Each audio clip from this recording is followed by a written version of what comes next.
नमस्कार मंडळी, मी क्षितिजा आणि स्वागत आहे तुमचं माझ्या एका नवीन व्हिडिओमध्ये। आय होप तुम्ही सगळे मस्त मजेत आणि अगदी आनंदित असाल। तर हा व्हिडिओ आहे वीकेंडचा। शनिवारी आणि रविवारी माझ्या मिस्टरांना सुट्टी असते, सो शनिवारचा हा व्हिडिओ आहे। आणि वीकेंड म्हटल्यानंतर जसं सगळ्यांच्या घरी असतं ना लेट उठणं, तसंच माझ्या पण घरी आहे। सो वीराचे बाबा आणि वीरा अजून झोपले होते, त्यामुळे म्हटलं थोडीफार साफसफाई करून घेऊया। आणि इथे आजूबाजूला ना खूप कन्स्ट्रक्शन चालू आहे, त्यामुळे धूळ तर फार येते, त्यामुळे नेहमीच ना थोडीफार अशी साफसफाई करावीच लागते। कसं होतं माहिती आहे का, वीकेंड असला ना बरीचशी कामं आपण पेंडिंग ठेवायला बघतो, कारण सुट्टीच आहे, निवांत नंतर करता येईल म्हणून। आणि संध्याकाळपर्यंत इतकी गिल्ट वाटत राहते ना की आपण दिवसभर काहीच प्रोडक्टिव्ह केलं नाही म्हणून। मग माझं वीरा व्हायच्या आधी ना असंच व्हायचं, व्यवस्थित असं रुटीनच नव्हतं, त्यामुळे संध्याकाळी मला फार गिल्ट वाटायची की आपण प्रोडक्टिव्ह असं आज काहीच केलं नाही। बट जेव्हापासून वीरा झाले ना तेव्हापासून मला ना एखादं रुटीन असं मेंटेन ठेवावंच लागतं। आता कपडे वगैरे मी धुवून घेतले, जास्त जर असतील ना तरच मी मशीनला लावते, नाहीतर हातानेच धुवून घेते। सो आज हातानेच धुतली होती। आणि ही ड्राय बाल्कनी क्लीन करत होते ना, तोपर्यंत वीरा तिथे मला शोधत शोधत आली होती। मग तिला घेतल्यानंतर थोडंसं दूध वगैरे पाजलं, तिला शांत केलं आणि आता जेवणाला घेतलं। आणि जेवणामध्ये ना आज बनवायचं होतं मला चिकन, जसं सगळ्यांच्याच घरी असतं ना वीकेंडला तसंच। आणि त्यात माझ्या दीर आणि नणंद पण येणार होती, दोघे पण ते पुण्यातच असतात।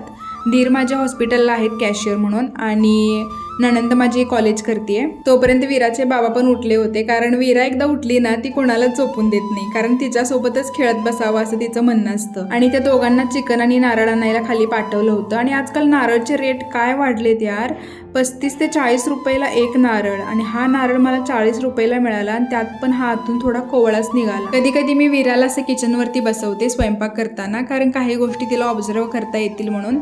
आता चिकनमध्ये मी बनवणार होते कोल्हापुरी तांबडा, पांढरा आणि सुक्खं, बट ऑलरेडी लेट झाल्यामुळं ना वीराच्या बाबांनी म्हटलेत की पांढरा रस्सा बनवू नको, राहू दे म्हणून।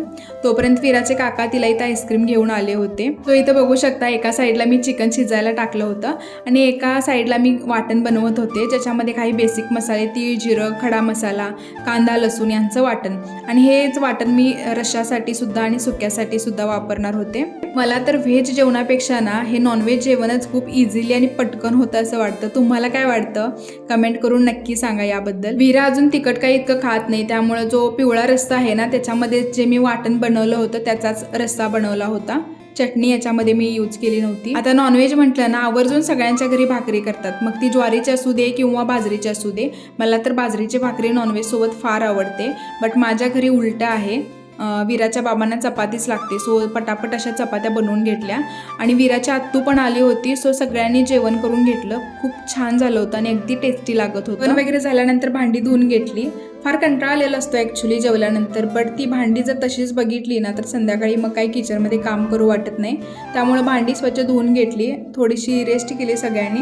आणि संध्याकाळी ना काल ही भाजी आणली होती ती निवडायला घेतली, आणि वीराच्या आत्तू होती मला हेल्प करायला, त्यामुळे इतकं काही वाटलं नाही भाजी नीट करताना आज।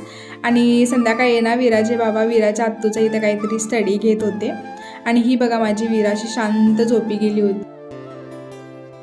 सो असा काहीसा होता माझा वीकेंड। आणि असेच छान छान व्हिडिओ बघण्यासाठी ना चॅनलला लाईक, शेअर आणि सबस्क्राईब करायला नक्कीच विसरू नका। भेटूया नेक्स्ट व्हिडिओमध्ये, तोपर्यंत बाय।